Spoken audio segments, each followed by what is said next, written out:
vida exista en mi ser. Padre celestial, ciertamente Dios, si las aves con sus trinos te alaban, Señor, si el viento con ese susurro suave lo hace, Señor, las estrellas, como dice tu palabra, Señor, Padre, ¿por qué nosotros no deberíamos de hacerlo, Señor? Cuando somos los principales beneficiarios de ti, Señor. Padre, tu profeta nos dijo que nosotros, la tierra no existe, o nosotros no existimos por causa de la tierra, Señor, sino que la tierra existe por causa de nosotros, Señor. Padre, porque tú habías pensado en un lugar, Señor Jesús, dentro de lo inmenso que es el universo. Escogiste, predestinaste a un solo planeta, Señor. Oh Dios, no para que el mundo viviera en este día, Señor, sino para algún día tú morar por toda la eternidad con tu novia en ese futuro hogar, Señor. Padre, mientras pensamos en esas cosas, Señor, en las cosas celestiales, las cuales son preciosas, Señor, permite que ahora, Dios, pensemos en nuestra actitud terrenal, Señor. Padre, porque no podremos llegar allá, Señor, sin estar listos y aparejados, Señor. Por eso yo te pido que en esta mañana tú vengas, Señor, y nos abras tu palabra, nos des, Dios, lo que necesitamos, Señor, en el nombre del Señor Jesucristo. Amén. Dios bendiga a cada uno de ustedes. Les saludo y les doy a cada uno de ustedes la más cordial bienvenida en el nombre del Señor Jesucristo. En esta mañana tengo un poco de catarro, casi me aqueja unas 2 veces por año, pero voy a tratar de hacerlo mejor para hablar unas cositas, un pensamiento, para lo cual quiero que vayamos a un libro muy maravilloso del Antiguo Testamento, que es el libro de Jeremías, en el capítulo 8, el verso 20. Es un versículo muy conocido, que yo creo que cada vez que lo leemos nos trae a una reflexión profunda de nosotros mismos. Y bueno, me da gusto estar una vez más con ustedes. El otro domingo estuvimos ahí en Fort Worth, en Texas. Les había dicho el domingo antepasado que no iba a predicar, pero bueno, buscando una iglesia hispana en la cual pues llevar a mi mamá también, que se encuentra allá. Bueno, ya nos pusimos en contacto con el pastor y él de muy buena gana nos invitó a estar ahí. Estuvimos predicando el pasado domingo, en la mañana y en la tarde en Fort Worth, Texas. Y ya estamos aquí una vez más en el servicio del Señor. Jeremías 8:20. Dice Jeremías, se pasó la siega, o sea, el tiempo de la cosecha. También se acabó el verano. Y luego él mira hacia él mismo y dice, y nosotros no hemos sido salvos. Oremos una vez más, Padre. Te pedimos que tú vengas, Señor, y nos traigas esta meditación en tu palabra, Señor, la cual, Dios, esto es algo tan sencillo, pero al mismo tiempo es tan real, Señor. Estamos comenzando un nuevo año, Señor. Nosotros podríamos decir, pasó el año 2013, estamos en el 2014 y, Señor Jesús, ayúdanos, Padre, a todos, a mí, Señor Jesús, a todos, Señor. Porque, Padre, todos estamos o nos reconocemos ser personas necesitadas de ti, mi Dios. Ayúdanos en esta mañana mientras meditamos en tu palabra, en el nombre de Jesucristo. Amén. Tome su asiento. Mire, este es mi mensajito o mi mensaje de Año Nuevo. Regularmente cada año lo hacemos, el día 31, que cuando nos reunimos hablamos de un mensajito de fin de año, y regularmente el primer domingo de cada año pues siempre tratamos de hablar algo que le hemos titulado de esa manera mensaje de año nuevo. Mire, yo creo que esta es una buena reflexión para comenzar el año. Jeremías, el gran profeta de Dios, examina el paso de las estaciones, como él lo dice. Ya se terminó la cosecha y también el verano ya se acabó. O sea, estaba pasando de un tiempo a otro. Así como nosotros, ahora él cuando dice esto, no lo hacía solamente con el afán o con el propósito de arrancar la hoja del calendario o el calendario mismo. O sea, no solamente porque pasó de un mes a otro o de un año a otro y reemplazarlo por un nuevo calendario, sino para hacer un examen de sí mismo y del pueblo de Israel. Si usted nota, aquí Jeremías, él mismo se está incluyendo en esta escritura. Él no está tratando de decirle al pueblo que se terminó la siega o ya se pasó el tiempo de la cosecha, se acabó el verano y ustedes no han sido salvos.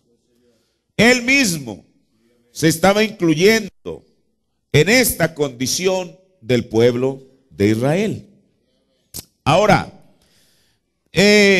usted sabe, hoy en día la gente común, a veces el ser humano es eso, a ignorar su propia realidad. Por eso se han inventado aquellas historias de los espejos mágicos, donde la persona se ve y quiere que el espejo le diga lo que la persona quiere escuchar. Pero un espejo real, bueno, usted sabe, no sé cuántos de ustedes han ido a Chapultepec, a la Casa de los Espejos, ¿alguna vez usted ha ido? Y bueno, hay un espejo en el cual se ve uno como si fuera un palo de escoba, otros como si fuera un barril, otro, usted sabe, como si fuera una cubeta. Son espejos, son espejos, solamente que no le están mostrando a la persona su realidad. Porque si yo, por ejemplo, estoy un poquito pasado de peso y voy y me miro en ese espejo, ahí me voy a ver muy esbelto. Y quizá cuántas mujercitas al verse ahí, ¿sabe? Bueno, la mujer, perdón, a mis hermanas, a veces como que la mujer tiende eso más a ser uno más vanidoso, ¿verdad? Y decir, ¿cómo quisiera yo tener la figura que está ahí en el espejo? Pero sin embargo, cuando es un espejo que es real, nos va a mostrar tal y como somos. Por eso, la Biblia dice que nosotros nos estamos mirando, dijo el apóstol Pablo a los Corintios, como en espejo. ¿Y cuál es el espejo de nosotros? El espejo es la palabra de Dios y el mensaje de la hora. Ahora eso es tremendo. ¿Por qué? Porque es real, hermano. Pero muchas veces para nosotros como seres humanos nos cuesta trabajo y batallamos para aceptar y digerir nuestra realidad. Y más cuando nuestra realidad es negativa. ¿Cuántas personas quizá están enfermas de alguna enfermedad terminal y ellos niegan o se niegan a aceptar quizá esa realidad? Claro, nosotros como cristianos no tenemos que aceptar nada. Escuche, el profeta dijo, no tenemos que aceptar ningún paquete que el enemigo nos envíe por paquetería. Dijo el profeta, esos son los síntomas. Dijo, es como si alguien le lleva una caja llena de serpientes y usted sabe que esa caja contiene serpientes, usted no está obligado a recibirla. Ahora, nosotros, claro que si el enemigo nos envía algo, no tenemos la obligación de tener que recibir aquello que él nos envíe. Por eso creemos en un Dios que es real y verdadero para rechazar aquello que el enemigo nos envíe. Porque una cosa, creo que estamos determinados y sabemos que Él todo lo que nos envíe, usted sabe, aunque muchas veces como Job, dice la Biblia que Satanás o Job fue puesto en las manos de Satanás, pero fue con un propósito, para ser probado. Jesús mismo le dijo a Pedro, mira Pedro. Ahora, la diferencia entre Pedro y Job es que Job no sabía que Satanás lo había pedido para zarandearlo. Con Pedro el Señor le advirtió, mira Pedro, Satanás. Ahora, yo me pregunto, ¿por qué no pidió a Mateo? ¿Por qué no pidió a Andrés? ¿Por qué no pidió a Juan? Y no es porque uno quiera que a ellos, usted sabe que los haya pedido, pero solamente es una pregunta que viene a mi mente. Porque sabe una cosa, mientras, y esto yo lo creo con mi corazón, mientras uno como cristiano sea un cristiano gris, uno no mueve el tapete al diablo. Pero cuando la persona se determina a servir a Dios, se resuelve a servir a Dios en serio, lo va a tener en la mira, en los hilos cruzados del telescopio. Por eso él y Satanás, ahora mire, el diálogo que tuvo Jehová y Satanás en el cielo, Job no lo sabía, nosotros hoy lo sabemos porque está escrito en su palabra. El diálogo que tuvo Jesús y Satanás, porque si Satanás le dijo en alguna ocasión Jesús, mira este hombre que es el que más habla y dice y todo lo demás, porque era propio del carácter de Pedro. Mire, algún día me gustaría hablar de esos temperamentos, porque de alguna u otra manera todos nosotros nos encontramos identificados con cualquiera de ellos. Mire, por ejemplo, hablemos de Pedro. Pedro era una persona, era aquel impulsivo que no pensaba cuando hablaba. Era aquel hombre, mire, eso es tremendo, hermano, que muchas veces cuando tomaba una decisión no consultaba a Dios porque quizá tenía miedo de que Dios le dijera algo contrario a lo que él mismo quería hacer. Esa era la personalidad que él tenía. Ahora, cuando Jesús le dice, Pedro, Satanás vino y me dijo, permítemelo, lo voy a zarandear. ¿Qué es zarandear? Es llevarlo de un lado a otro. Usted sabe, como cuando un barco, dijo el profeta, está en alta mar y llega una tormenta y es aquel pequeño barco, se ve como una cáscara de nuez que parece que se va a hundir. Escuche. Pero entonces Jesús le dijo, mira Pedro, yo he rogado. Escuche. Jesús nunca le dijo, yo he rogado que Dios te dé fuerza. ¿Dijo eso Jesús? No, yo he rogado para que tu fe no falte. Porque cuántas veces la persona se siente sin fuerza y piensa que ya es el último año que va a terminar, que quizá no alcance a llegar al final del otro año. Y quizá la persona misma dice y se reconoce, como dice ese canto del hermano Palma, Señor, yo soy un hombre débil. ¿Y quién no puede decir eso? Pero quizá el Señor no le prometa darle fuerza, le va a prometer darle fe, para que esa fe no falle y usted pueda llegar al final. Ahora, Jeremías llega a una conclusión. Y esta conclusión es una conclusión triste. O sea, él ve su realidad, ve a la realidad del pueblo de Israel, al cual el Señor lo envió como profeta, y la conclusión a la que él llega es triste. Señor, no hemos sido salvos. El propósito del predicar el evangelio de Jesucristo es para que la persona sea salva.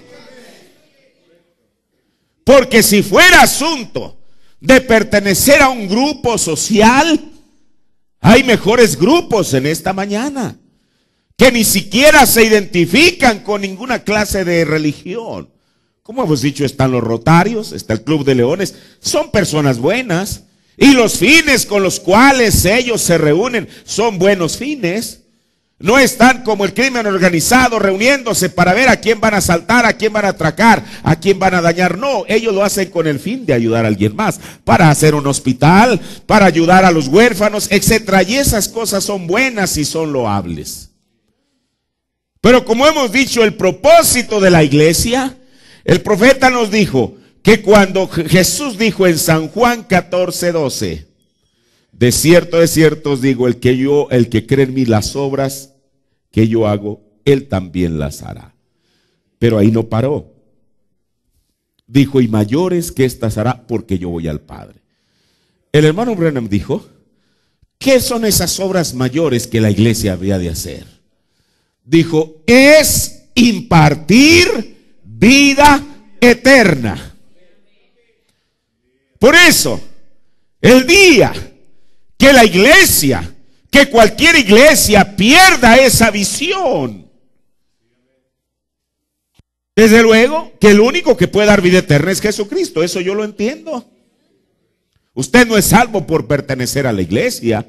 Pero una de las misiones para que la iglesia pueda estar efectuando o haciendo las obras mayores es impartir vida eterna a todo aquel que venga y entre por esa puerta. Si nuestro motivo es cualquier otro, hemos fallado en dar en el blanco. Porque yo creo que la primera vez que usted y yo escuchamos el evangelio, eso fue lo que nos trajo. No es por la iglesia, no es por nada, eso fue el motivo principal. Queremos ser salvos. Y yo confío que ese sea el motivo, que ese sea el deseo de cada uno de nosotros en esta mañana. Pero sin embargo, Jeremías llegó a una conclusión muy triste: no hemos sido salvos. Ahora mire, esta conclusión era la conclusión de un profeta de Dios. Cuando un profeta habla, eso es algo distinto, hermano. Porque un profeta, él es el portavoz de Dios. Es aquel que habla en lugar de Dios. Por eso hoy en día, ¿cómo pudiéramos negar que Dios envió un profeta? Entonces, ¿a través de quién va a hablar el Señor? ¿A través de la iglesia? Y si así fuera, ¿a través de cuál iglesia? A través del ministro. Si eso fuera así, ¿a través de cuál ministro? Dios tiene que tener un final amén. Y ese final amén es la boca de Dios, lo cual es un profeta. Ahora, mire, el pueblo de Israel, que es a quien él está hablando, aunque esta escritura no es exclusiva para ellos. Esta escritura nos involucra a nosotros en esta mañana. Ahora, el que el pueblo de Israel, o más bien el pueblo de Israel hubiera querido que hubiera sido otro tipo de mensaje. Mire, lo maravilloso de Dios es que Él, perdón por esta frase, es que Él, usted sabe, no regatea el decirnos lo que Él nos quiere decir. Si Él quiere expresar su amor, no se lo calla. Si Él quiere expresar su verdad hacia nosotros, tampoco lo hace. Eso es lo maravilloso de Dios. Mire, en medio de tanto engaño que hay en el mundo, a mí me alegra que exista un Dios que es veraz. Mire, porque decíamos cuánta gente en el mundo vive en el engaño siempre. Su vida es un engaño siempre de los siempre. Pero sin embargo Dios, una de las tantas cosas maravillosas que Él tiene es que Él siempre dice la verdad. Si es una verdad buena o si es una verdad que nos es desfavorable, con todo y eso es la verdad. Mire, qué maravilloso es pensar en esta escritura, San Juan 3:16, el versículo de oro de la Biblia, que dice: de tal manera amó Dios al mundo, de tal manera amó Dios a los habitantes de esta tierra. Eso es lo que quiere decir, que envió a su Hijo unigénito para que todo aquel que en Él cree no se pierda, sino que tenga vida eterna. Es una escritura maravillosa. Y yo la creo y me acojo a ella. Pero también, cuando el Señor nos tiene que decir la verdad, por dura que parezca, Él nos la dice. Y una de las cosas que Jeremías está haciendo como un profeta de Dios, está hablándole al pueblo de Israel y diciéndole cuál era su realidad. Que aunque el tiempo ha pasado, por eso mire, Yo creo que es bueno. Hablábamos en el mensaje de fin de año, lo que dijo el apóstol Pablo, que estamos más cerca de nuestra salvación que cuando creímos. Y es bueno que una persona, usted, yo, cualquiera, acumulemos tiempo en la palabra de Dios. Pero el hecho, como le dijo el apóstol Pablo a los hebreos, debiendo ser maestros, ¿por causa de qué? Del tiempo. Todavía son niños y quieren que se les dé a beber leche. Por eso, yo no creo que le haga bien a alguien ufanarse y decir, yo tengo 30 años en el mensaje. Bueno, ¿y eso qué? Hermano, yo tengo 40 años en el mensaje. Y bueno, no estoy diciendo que yo los tenga, eso solamente decir. Yo tengo este tiempo en el mensaje y eso está bien.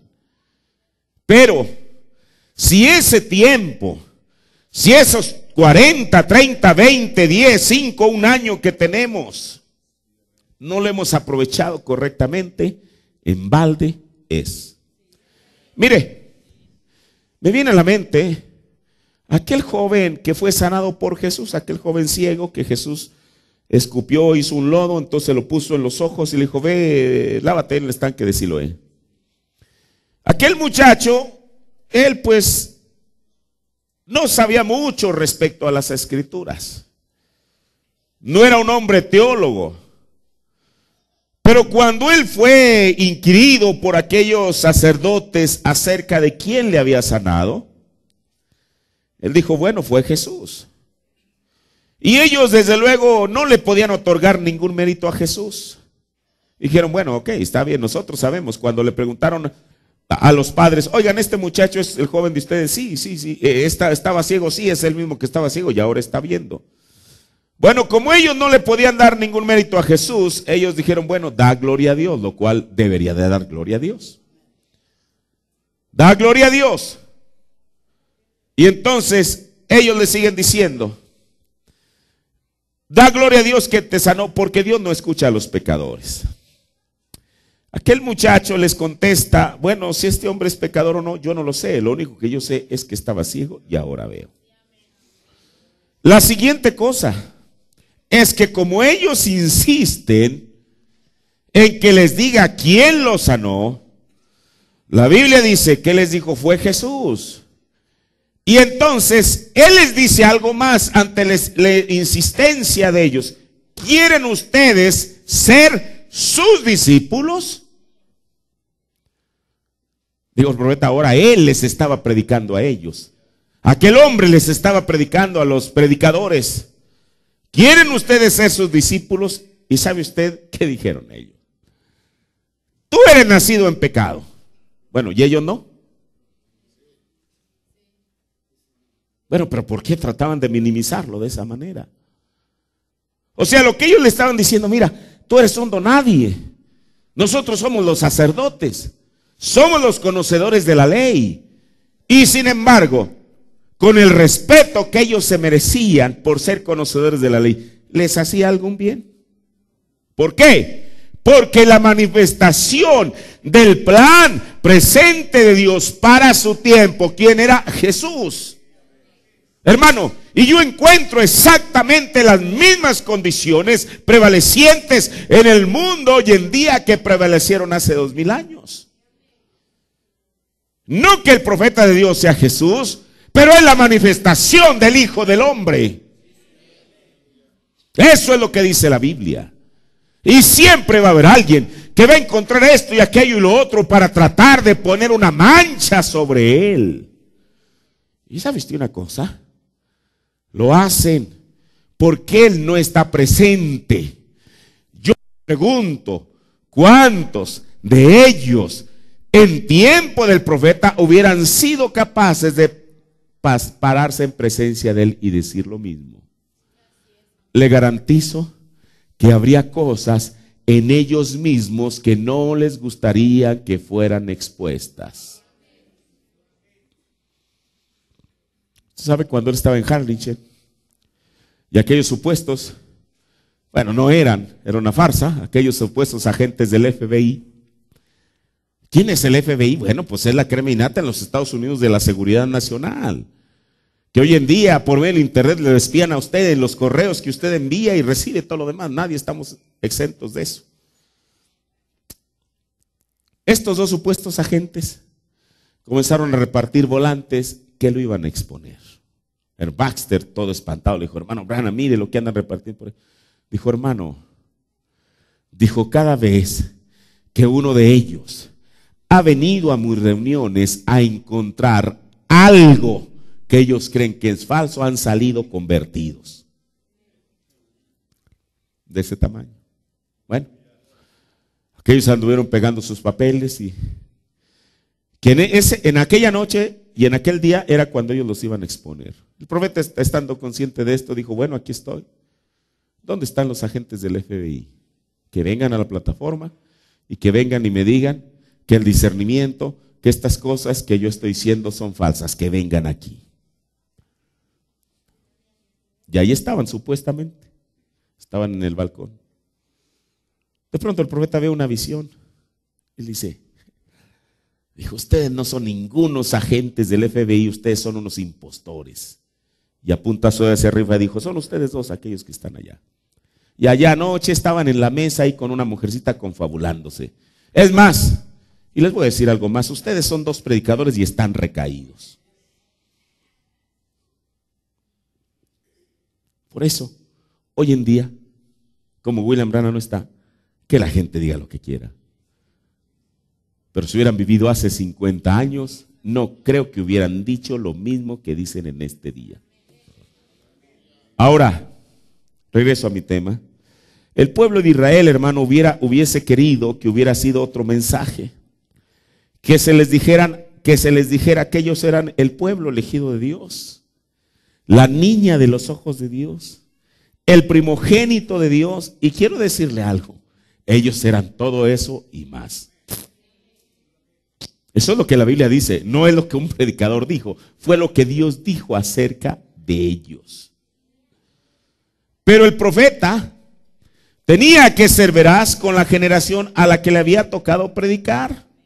Mire, esta conclusión a la cual él había llegado, porque es eso, una conclusión, no era solo el sentir del profeta, sino el pensamiento de Dios expresado a través de él, que sigue vigente esa escritura hasta en este domingo. Ahora, el pueblo de Israel, a diferencia de otros pueblos, había sido elegido de Dios. De eso yo no tengo la menor duda. Y él nunca les ocultó la razón por la cual habían sido elegidos. Mire, hay una escritura tan maravillosa en Deuteronomio, el capítulo 7, el verso 6 y 8, donde el Señor les dice, esto se los dice inmediatamente después que salen de Egipto. Él les dijo que se guardaran de los demás pueblos. Les dijo, ustedes van a ver muchas costumbres muy raras entre la gente, pero ustedes no se mezclen con eso. No hagan, ni siquiera emparenten vuestras hijas con los hijos de ellos y viceversa. Y les dijo la razón. Les dijo, porque tú eres pueblo santo a tu Dios. ¿Qué es santo? Es apartado. Tú eres un pueblo santo a tu Dios. Jehová tu Dios te ha escogido, hermano. El escuchar estas palabras que el Señor dijo es lo más maravilloso que alguien puede escuchar. Así como cuando nosotros escuchamos al apóstol Pablo que dijo que Él nos escogió. ¿Cuándo? Antes de la fundación del mundo. Él está diciendo, Jehová tu Dios te ha escogido, pero ¿para qué? Para hacerle un pueblo especial.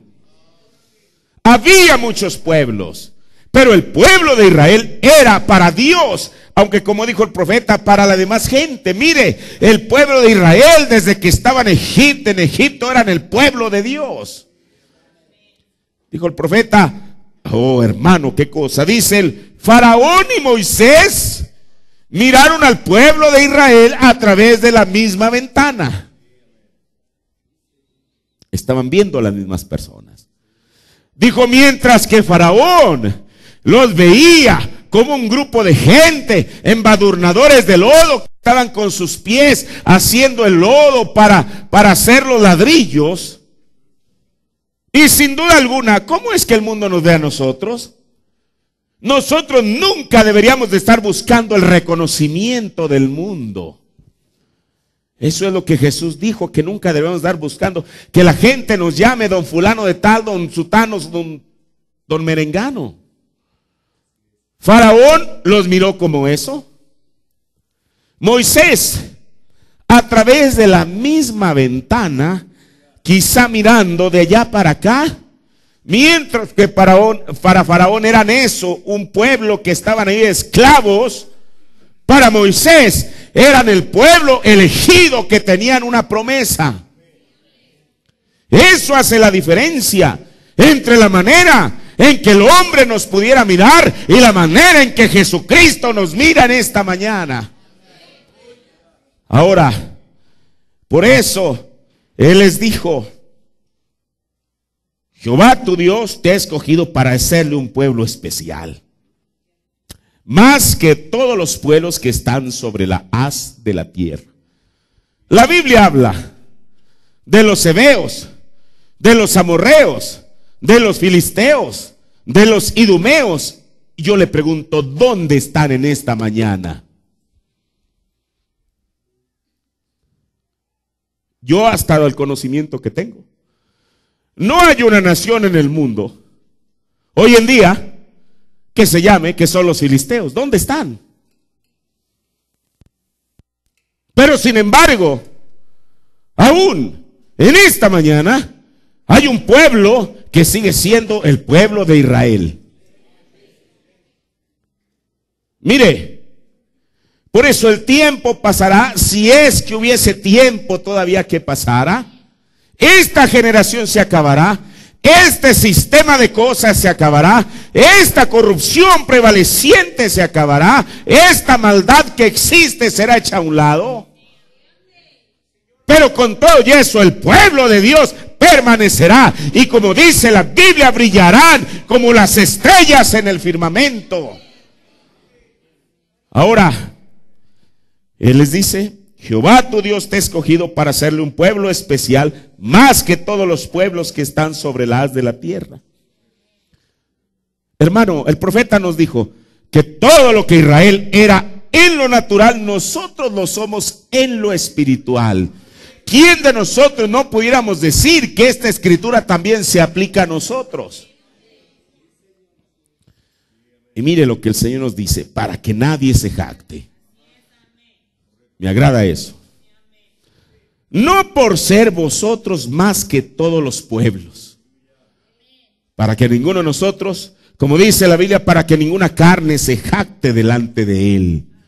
¿Qué puede decir? El Señor me escogió porque yo era un buen ciudadano. El Señor me escogió porque yo iba a la mejor iglesia. Hermano, el Señor me escogió porque mis padres traigo el evangelio de abolengo. ¿Eso qué tiene que ver? No por ser vosotros más que todos los pueblos os ha querido Jehová y os ha escogido, porque vosotros erais los más pocos, los más insignificantes de todos los pueblos. Pero hay una razón, sino porque Jehová os amó. Mire, el mismo profeta que dijo esto nos explica cuál es el amor de Dios. El amor de Dios no es condicional. Jesús dijo, y Jeremías dijo, el Señor me ha hablado y me ha dicho, mira que con amor eterno te he amado. Eso es un amor incondicional. No es que si nosotros le amamos. Ahora mire, desde luego, el apóstol Juan dice en una de sus epístolas, dice, ¿por qué que nosotros le amamos a Él? ¿Por qué razón? Porque Él nos amó primero. Por eso entonamos ese canto con pleno conocimiento de que yo le amo porque Él a mí me amó. O sea, Él no nos ama porque nosotros le amamos. Nosotros le amamos porque entendemos. Mire esto, quita toda ley, todo legalismo de cualquiera de nosotros. ¿Por qué le amamos? Cuando la persona llega a un conocimiento de saber que Él nos amó primero. Ahora, no es solamente saber que Él nos amó, sino saber quién es aquel que nos amó. ¿Quién es?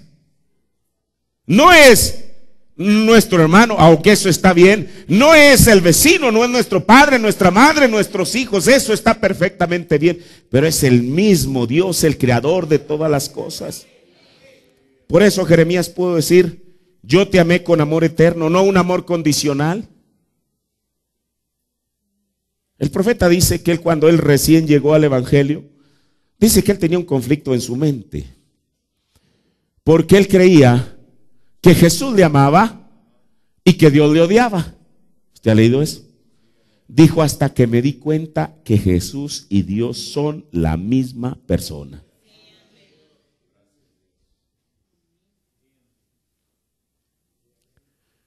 A veces uno piensa que el amor de Dios es condicional, que si usted se porta bien, tiene un sol brillante y el beneficio de Dios es usted. Y si usted se porta mal, ahora desde luego que la Biblia dice que Dios al que ama castiga, eso lo sabemos, y reprende a todo aquel que recibe por hijo.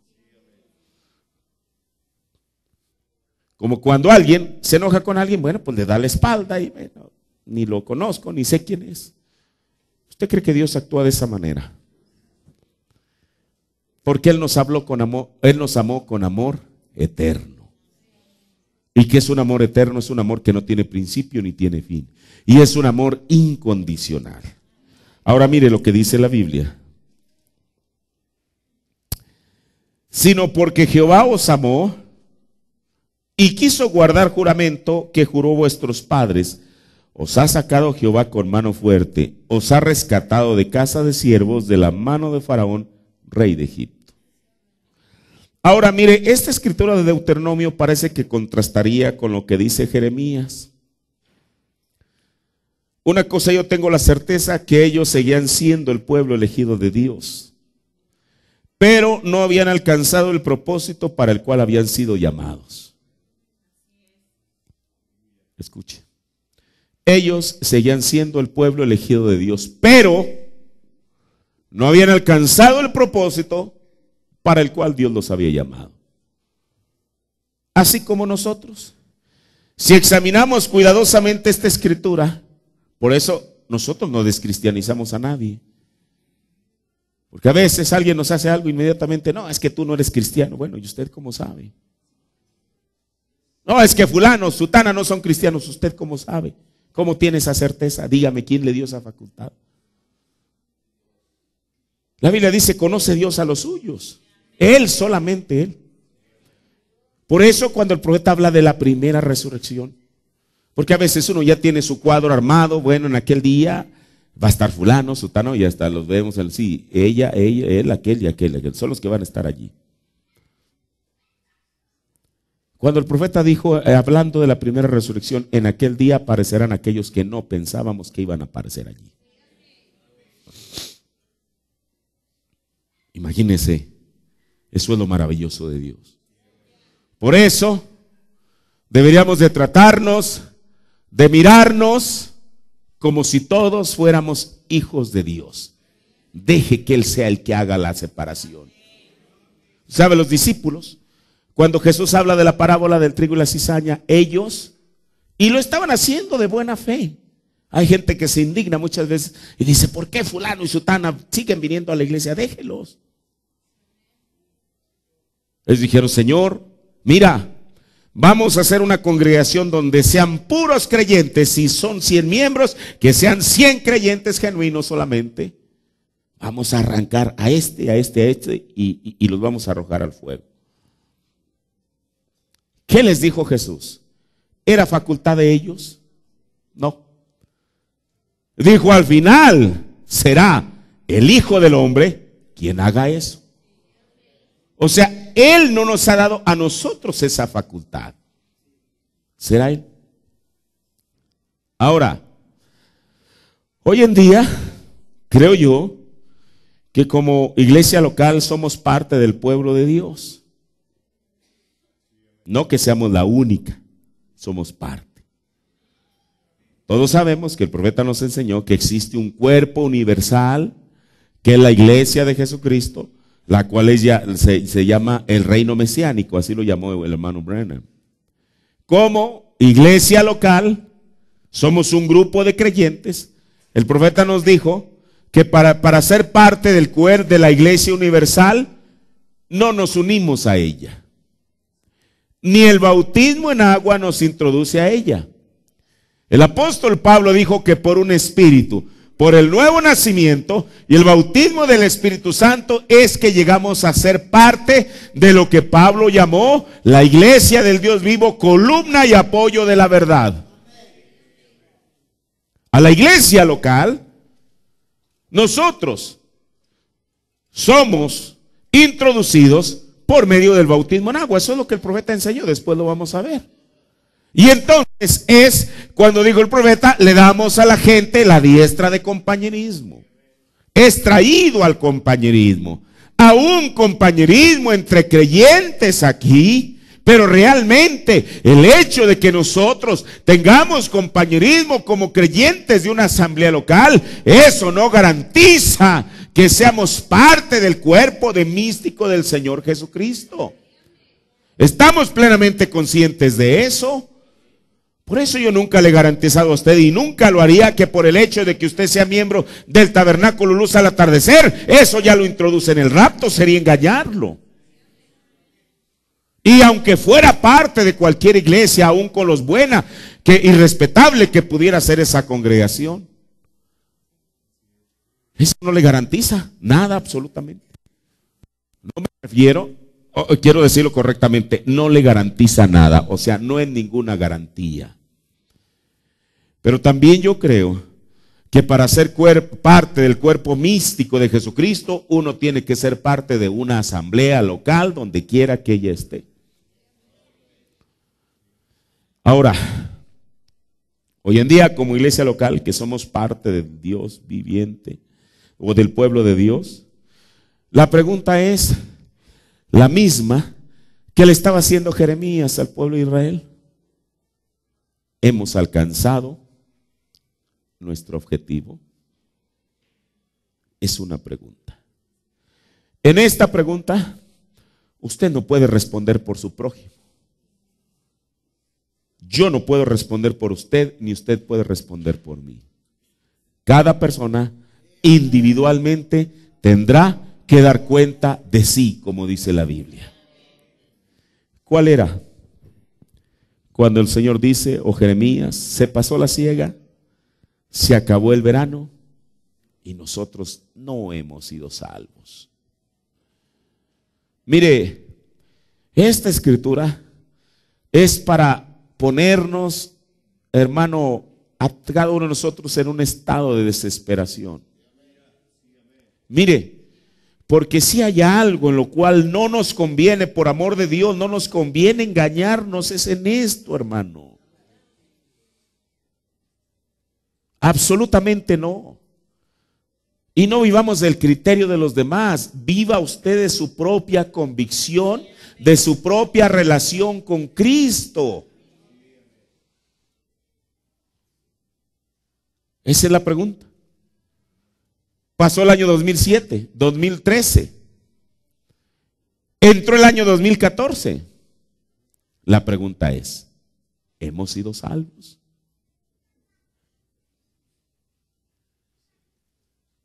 Ese es el mejor mensaje de inicio de año.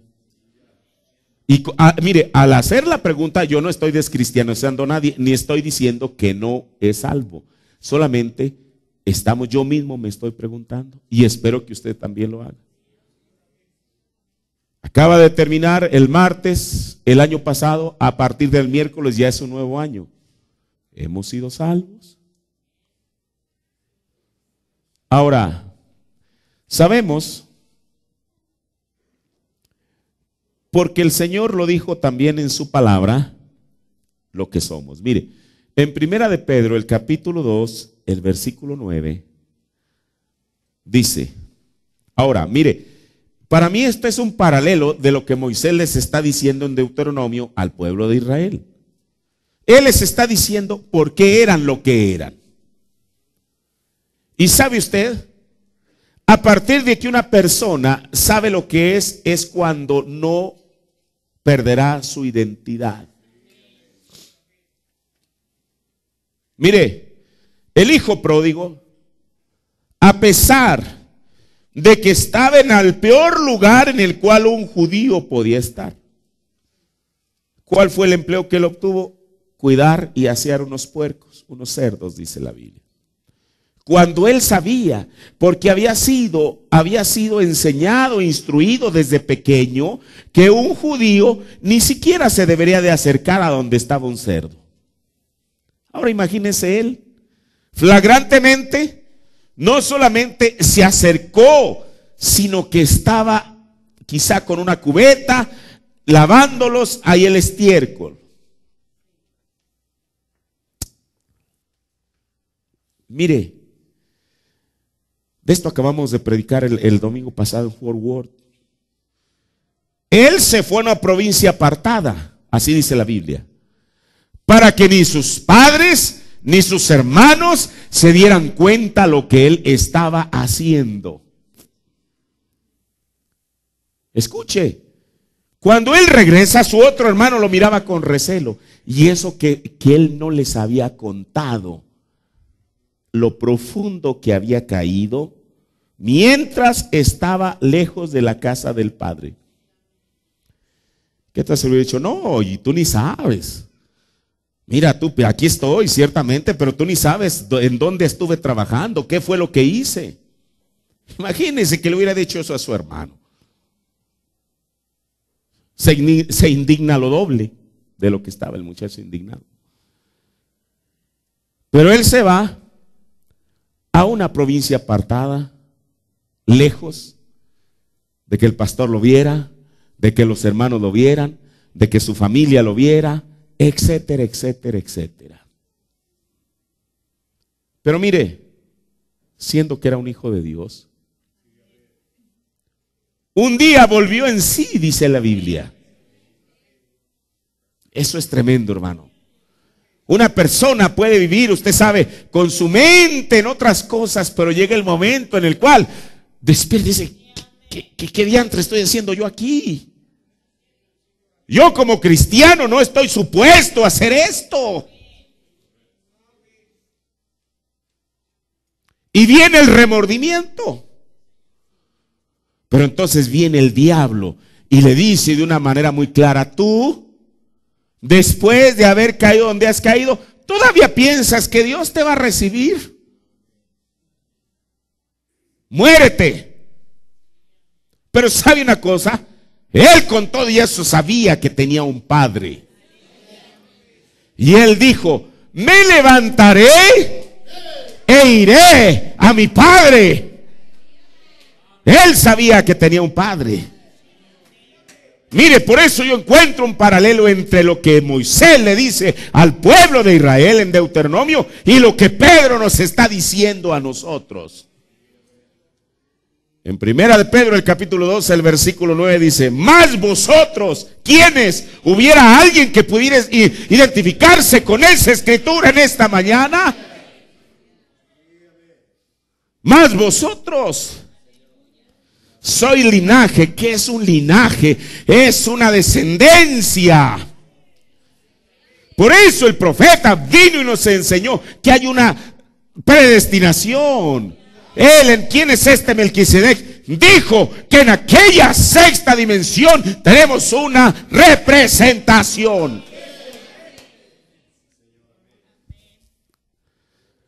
Por eso no estamos aquí por accidente. Usted no está aquí y dice, ay, bueno, hermano, pues ya estoy aquí, caí aquí, pues ¿qué más puedo hacer? No, no es eso. Y si usted lo piensa, es mejor que cambie su mentalidad. No está aquí por accidente, ni es una casualidad, ni es una desgracia del destino. Es porque en algún lugar En alguna parte tenemos una representación.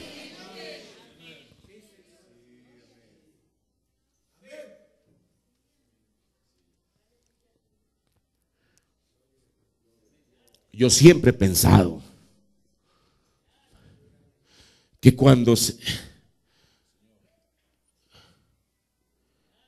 hacemos lo malo, ¿qué pensará nuestra teofanía que está allá?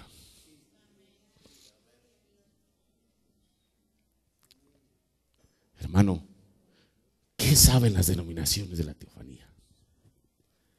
¿Qué sabe el mundo de la teofanía? Pero nosotros sabemos que existe.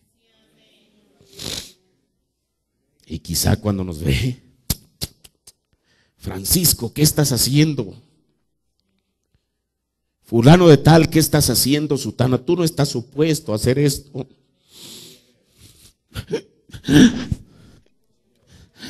Yo te estoy esperando.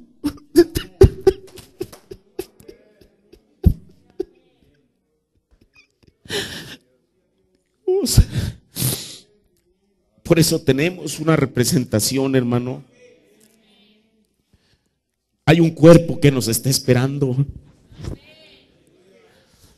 Mas vosotros sois linaje escogido, real sacerdocio, gente santa. ¿Cómo puede llegar usted y yo llegar a ser santos? Usted sabe que la teología católica enseña que no hay santos vivos, que solo hay santos muertos. Y para llegar a ser un santo muerto, tiene que pasar por un proceso. Tiene que ser beatificado y después santificado. Sabemos que esa es una mentira. Cuando el profeta de Dios vino acá a México y le preguntó a aquel reportero, oiga, ¿usted cree que hay santos? Y mire, él lo hacía con toda intención porque él era católico. Lo que el reportero le quiere decir, que si él creía que alguna imagen era un santo. ¿Usted cree que hay santos? Dijo, sí, Señor. Y entonces aquel reportero le dijo, bueno, oiga, usted sabe que nuestra iglesia enseña que ninguna persona puede ser santo hasta que muera. Y el profeta le contesta, yo que el pobre individuo no sabía ni de lo que le estaba hablando el profeta. Le dijo, cuando Pablo les dijo a los fieles y santos en Cristo Jesús que están en Éfeso, que están en Corinto, que están en Galacia, le dijo, ¿estaban vivos o estaban muertos? El tipo, mire, ¿qué le podía contestar? Por eso, vosotros sois gente santa. Un pueblo adquirido, comprado, para que anunciéis las virtudes de aquel que os ha llamado. ¿De dónde? De las tinieblas a su luz admirable. Vosotros, que en el tiempo pasado no erais pueblo. ¿Por qué? Porque el Señor, antes que a nosotros, hermano, había escogido a otro pueblo. ¿A quién? Al pueblo de Israel. Nosotros éramos paganos, éramos filisteos, éramos lo que sea que éramos. Y es lo que Pedro nos dice, para que reconozcamos la posición en la que Él nos ha traído. Vosotros que en el tiempo pasado no erais pueblo, mas ahora sois ¿qué? Pueblo de Dios, que en tiempo pasado no habíais alcanzado misericordia, pero en esta mañana la hemos alcanzado. Con todo y eso, pasó el año 2013 y entramos al 2014. Hemos sido salvos. Pero quiero decirle algo. Hoy ser salvo no es suficiente ni lo es todo. ¿Hay algo más que eso todavía? El profeta nos enseñó que la Virgen Fatua es salva. ¿Usted lo ha leído? Mateo 25, que ni es la novia, ni es la Virgen Fatua, sino que eran aquellos como ovejas, van a ser salvos. Es lo que el profeta nos enseñó. Gente que a lo mejor no fue regenerada en esta tierra, pero que sencillamente le dieron una botella de agua a usted. Tenga. Y quizá a veces, como el hermano del pródigo, decimos: Señor, pero ¿cómo es posible? Yo tengo 10 años, 20 años, 30 años, 40 años esforzándome y todavía lo sigo haciendo en esta mañana. ¿Y cómo es que tú, a una persona, por el simple hecho que nunca aceptó su palabra, que quizá en esta mañana está ahí padeciendo de la resaca de la borrachera del día de anoche, pero por el hecho de lo que le dio una botella de agua a él, tú le vas a dar vida eterna? No es mi asunto altercar con Dios. Como dijo Pablo: ¿quién eres tú, hombre? ¿Quién soy yo para altercar con Dios? Él es soberano. Eso es lo que el profeta nos enseñó. Por eso cuando en Mateo 25, por eso dijo el profeta, no es que fuera un actor, no es que fuera un pastor, literalmente dice: se separará como el pastor separa las ovejas de los cabritos.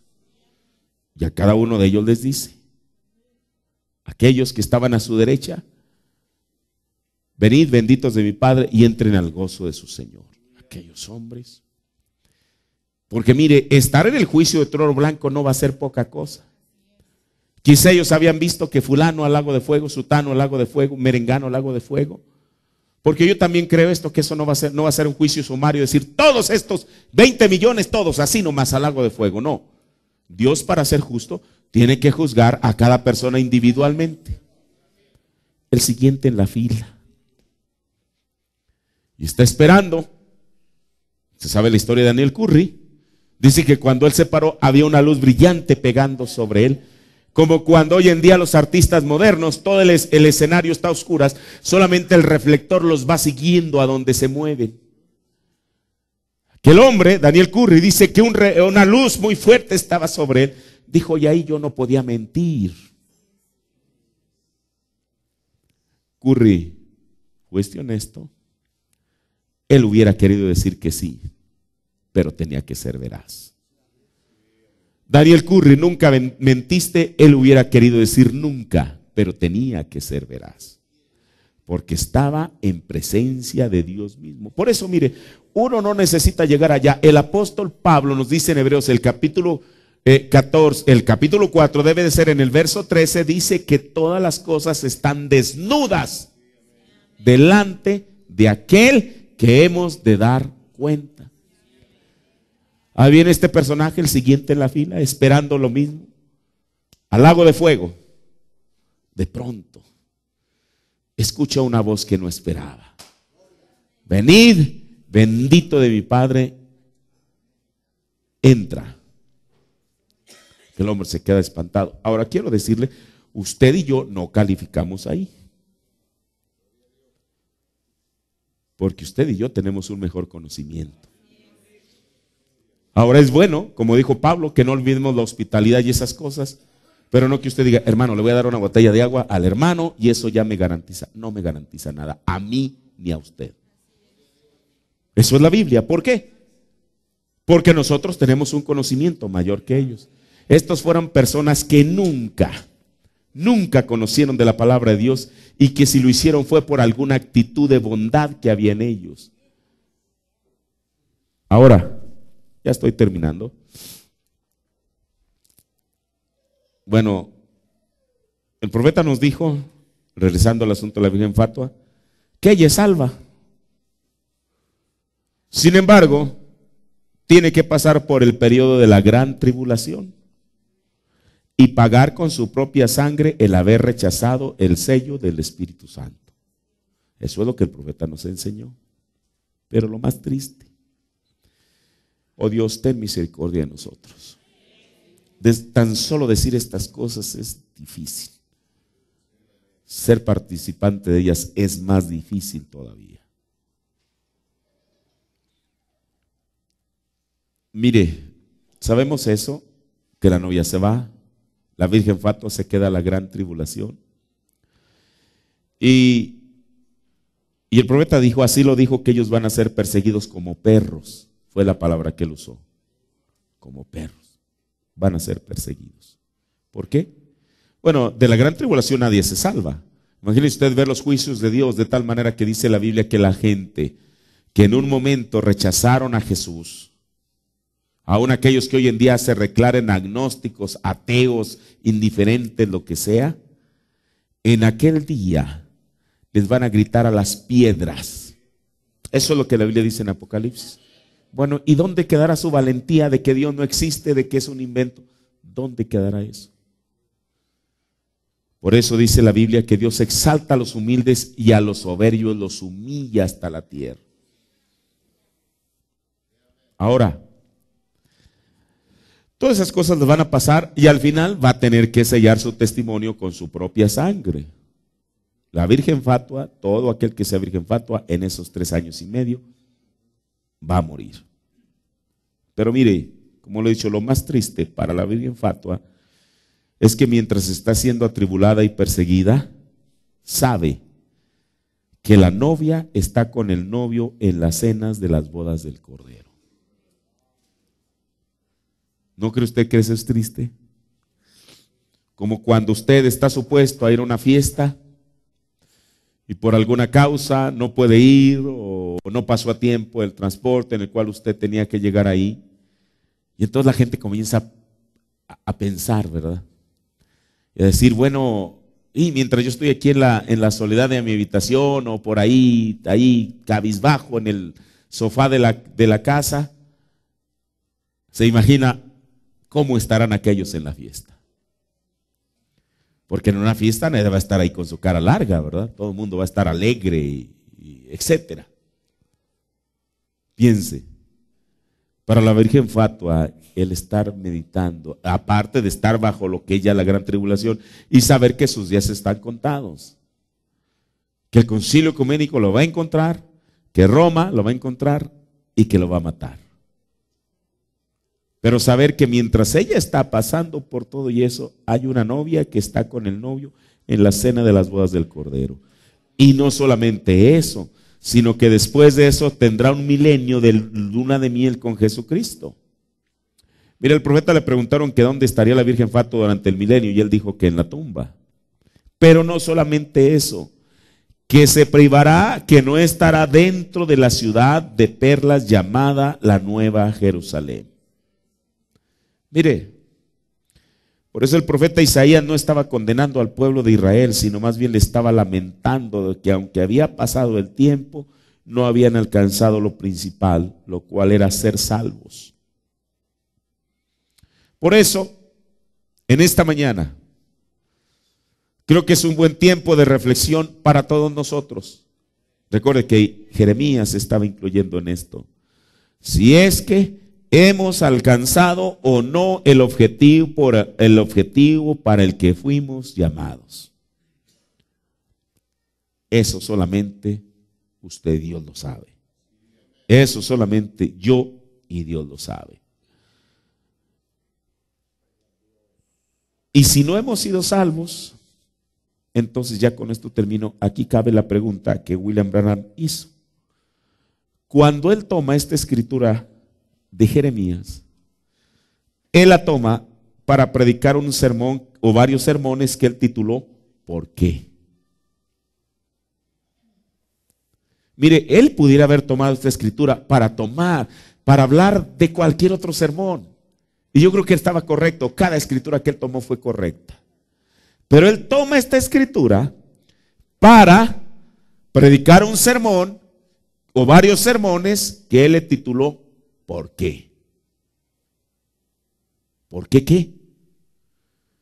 ¿Por qué se pasó la siega y se acabó el verano y no hemos sido salvos? ¿Por qué se terminó el año 2013 y hemos entrado en 2014 y no hemos sido salvos? Ahora no estoy diciendo que nadie, solamente es una reflexión. Pero la pregunta es, ¿por qué? Mire, el profeta de Dios nos dijo, y es verdad, que Dios tiene todo el derecho, porque Él es Dios. Y uno nunca trataría de tomar una actitud arrogante como la de Caín en el principio. Cuando el Señor viene y lo encara y le dice, oye, dame cuenta de tu hermano. ¿Usted cree que Dios no sabía lo que había pasado? Pero Él quería que el muchacho le contestara de una manera fehaciente, ¿dónde está tu hermano? Dios ya sabía eso. Dios sabe todas las cosas. Y este muchacho, ahora, ¿quién lo estaba encarando? No era Adán, no era Eva, su madre. No le estaba diciendo, a ver, hijo, siéntate ahí. Oye, hemos extrañado a Abel, no ha venido a casa durante varios días. Si lo último que supimos fue que tú lo invitaste al campo. ¿Dónde está? Este no era Adán. Perdón por lo que voy a decir, pero para mí es una verdad. Este no era Adán, su padrastro. Y esta no era Eva, su madre. ¿Dónde está tu hermano? Este era Dios mismo, preguntándole, ¿dónde está tu hermano? Yo creo que aún para nosotros como cristianos, la Biblia dice que honremos a nuestro padre y a nuestra madre. Si nuestro padre nos inquiere sobre algo es porque está interesado en nuestro bienestar. Y sería demasiado irrespetuoso de nuestra parte. Mire, yo sé que estas palabras ni siquiera deben usarlas, que uno le dijera, ¿qué te importa? A veces la gente suele contestar así. Cuando esto era Dios quien le estaba diciendo, ¿dónde? En vez de que le hubiera contado la historia que Dios ya sabía. Usted se la sabía, claro que sí, porque le dijo la sangre de tu hermano. ¿Cómo sabía Dios que la sangre de Abel había sido derramada? Porque Él es Dios y es omnisciente. La sangre de tu hermano clama delante de mí desde la tierra. Pero ¿sabe usted qué fue lo que le dijo? Cuando el Señor le dijo, ¿por qué? Le dijo, ¿qué? Con esa arrogancia propia del ser humano. ¿Qué acaso yo soy guarda de mi hermano? ¿Me lo diste a mí en custodia? Yo tengo que andarlo cuidando. Usted sabe, y una sarta de cosas que le pudo haber dicho. Por eso le vuelvo a decir, el profeta dijo que Dios tiene todo el derecho de preguntarnos por qué. Y si nos preguntan esta mañana que ya pasó el verano y se acabó la siega y se pasó el verano y no hemos sido salvos, si Él nos pregunta por qué, ¿cree usted que tendría el derecho de preguntarnos eso? Y a una pregunta Él está demandando una respuesta. Y esa respuesta tiene que ser lo más honesta. Podemos decirle, Señor, sí, es por mi negligencia, lo reconozco. Señor, como decíamos hace rato en la escuela dominical, y esta es una cosa que el profeta dijo, hay mucha gente que no le conviene tener el Espíritu Santo. Oiga, hermano, ¿cómo? Si es nuestro pase para la vida eterna. ¿Por qué? Porque la gente está tanteando y dice, bueno, si recibo el Espíritu Santo, voy a tener que dejar de hacer esto. Voy a tener que asistir a este lugar, dejar de asistir a este lugar. La mujercita, voy a tener que vestirme bien. Voy a tener que dejar esto que a escondidas hago. No nos conviene. Por eso, el Señor dijo, ya termino con esto. Precisamente en el mensaje ¿por qué? Predicado el 9 de marzo del 60. Como ustedes saben, Dios es tan bueno con nosotros. ¿Lo creemos en esta mañana? Dios es tan bueno con nosotros que nos hace un camino para escapar del peligro. Dios es tan bueno con nosotros que nos hace un camino para escapar el peligro. Y cuando no aceptamos ese camino, entonces Dios pregunta, ¿por qué? Dios ha enviado un mensaje, y yo de esto tengo la certeza, para prepararle una novia a Cristo, como dijo San Pablo en el libro de los Efesios, que no tenga mancha ni arruga ni cosa semejante. Usted dice, ¿pero qué no es la Biblia? Claro que es la Biblia. El mensaje no es otra cosa que la Biblia revelada. Mire, hoy en día en el mundo existen miles de denominaciones. Eso estamos conscientes. Y cada día surgen nuevos grupos. Cada uno de ellos reclama que su fe solamente está basada en la Biblia. Y aparentemente no quieren aceptar otra cosa. Yo me pregunto, pero con ese argumento que ellos nos dan, no digo que tener basada en la Biblia nuestra fe sea algo malo, es la Biblia es nuestro fundamento. A lo que quiero llegar es a esto. Si solamente es la Biblia por sí misma, ¿a dónde han llegado? Solamente a producir más denominaciones. No es que la Biblia produzca eso, pero es la interpretación que el hombre le ha dado a la Escritura. Por eso, en este tiempo era imperante, era necesario, era urgente que Dios enviara un mensaje que le preparara a él una novia que no tuviese mancha, ni arruga, ni cosa semejante. Por eso, dice el profeta, como ustedes saben, Dios es tan bueno con nosotros que nos hace un camino para escapar el peligro. Y cuando no aceptamos ese camino, entonces Dios pregunta, ¿por qué? ¿Tendrá el derecho él de hacerlo? Si él nos pregunta por qué, ¿cuál será nuestra respuesta? Una respuesta arrogante, decir, Señor, tú no tienes ningún negocio metiéndome en mi vida privada. O decir, sí, Señor, lo reconozco, ten misericordia. Y como dijo aquel hombre, ayuda a mi incredulidad. Porque el profeta después de todo nos dijo que solamente hay un pecado y tiene una sola palabra. Es la incredulidad. Todo lo demás es una rama, son ramificaciones que salen de eso. Entonces Dios pregunta ¿por qué? Yo pienso que Él tiene el derecho de preguntar ¿por qué? Porque Él ha tomado mucho cuidado en hacer este camino para nuestro bien. Mire, tan solo traer el mensaje que estamos creyendo en esta mañana no fue cosa fácil. A pesar de lo que la gente diga, Dios tuvo que moldear a su siervo de una manera especial.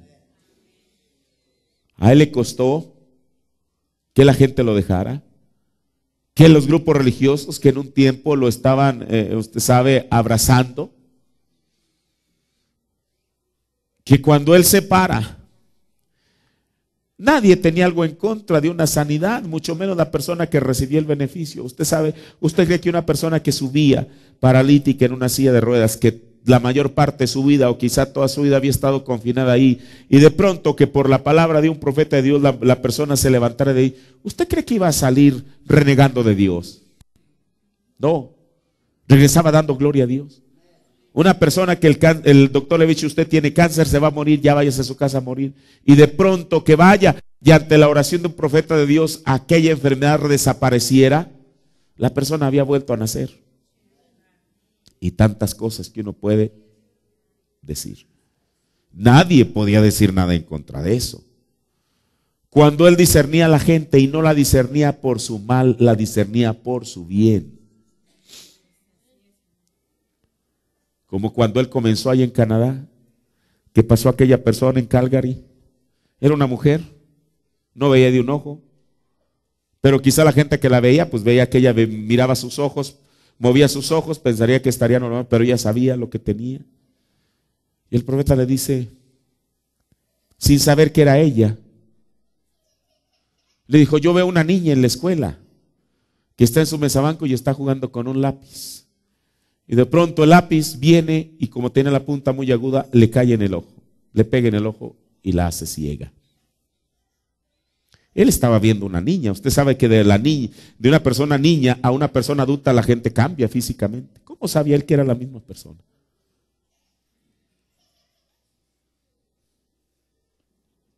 La mujercita grita y dice, yo soy ella. Le dijo, sí, no solamente eso.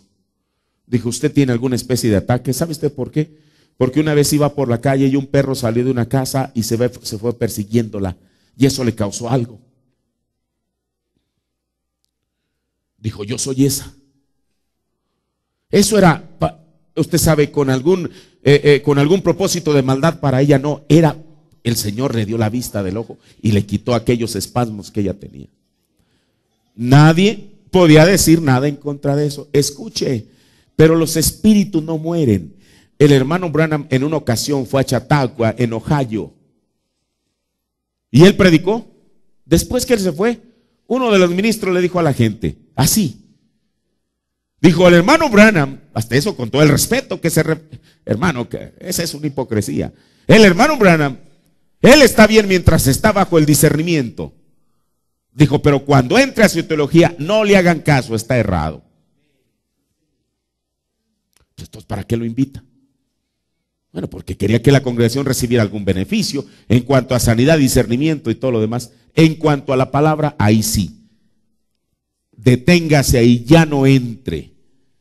¿Sabe usted por qué? Porque muchos de esos sermones ni siquiera se requería que fueran los 7 sellos, la fiesta de las trompetas, las edades de la iglesia. Pero la mayoría de los sermones, él venía, esos sermones venían, ¿para qué?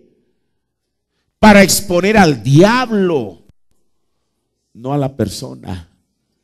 Hoy en día, después de 50 años, que él ya no ha estado con nosotros, seguimos escuchando los mismos sermones, seguimos leyéndonos, y todavía hay cosas que el profeta de Dios expone en nosotros.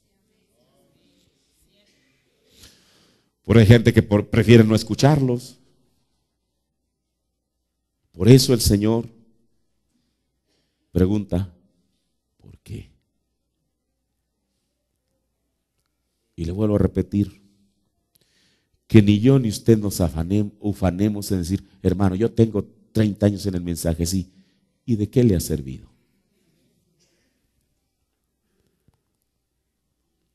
¿Ya fue salvo? Pasó el año 2013 a 2014. ¿Ya fue salvo? Eso es nuestra pregunta. Y si no, el Señor tiene, yo soy quién sería yo para inquirirle a usted.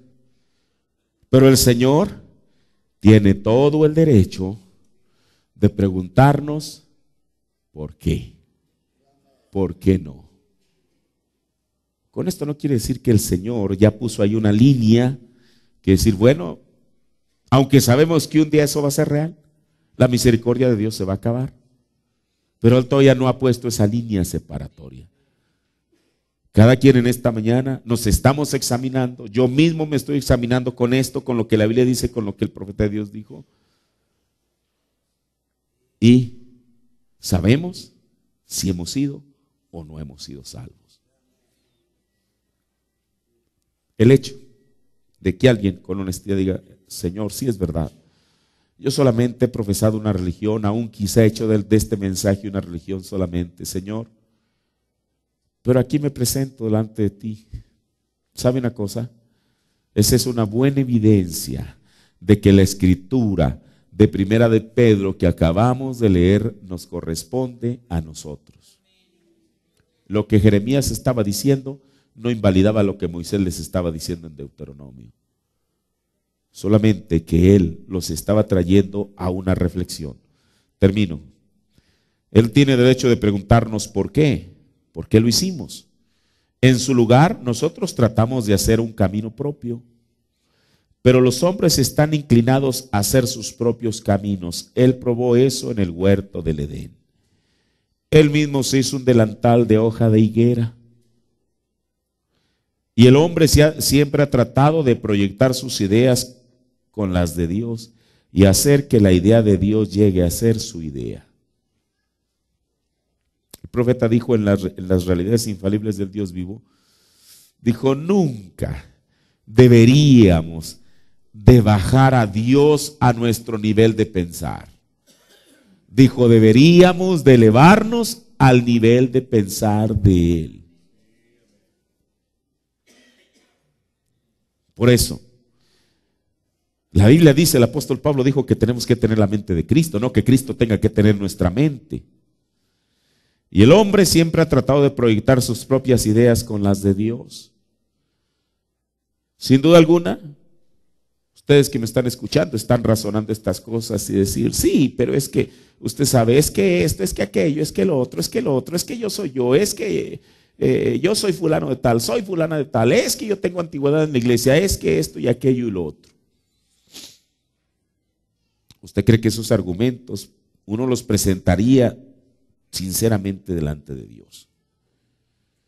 En vez de decir, Señor, es verdad, quizá este tiempo lo he malgastado.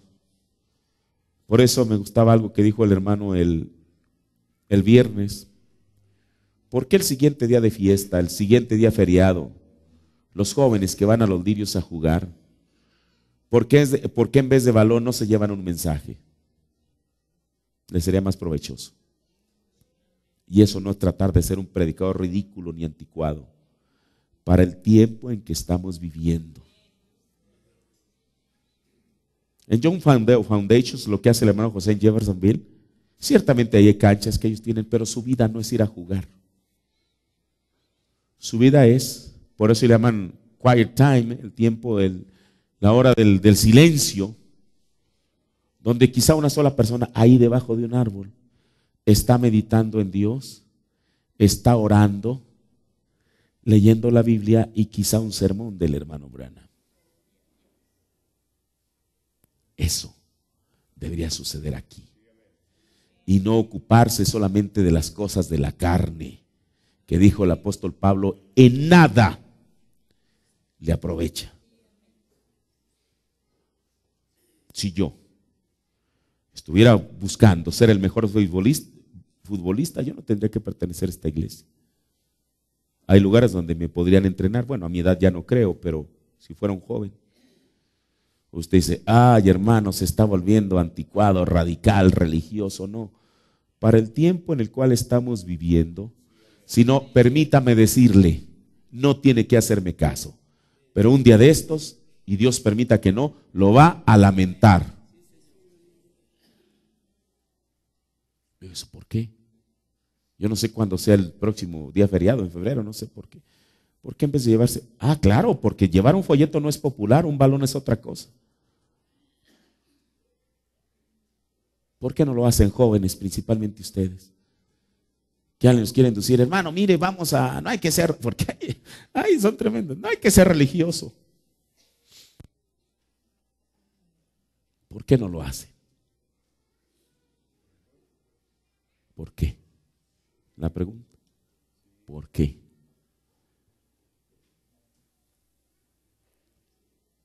Creo que los aprovecharía mejor a todos. Y si yo algún día llego a ir, creo que sería lo que haría. Depende de los dos perros el que usted alimente más. ¿Hay alguien en esta mañana que le pudiera decir amén a lo que el profeta dijo? Depende de los dos perros que usted alimente.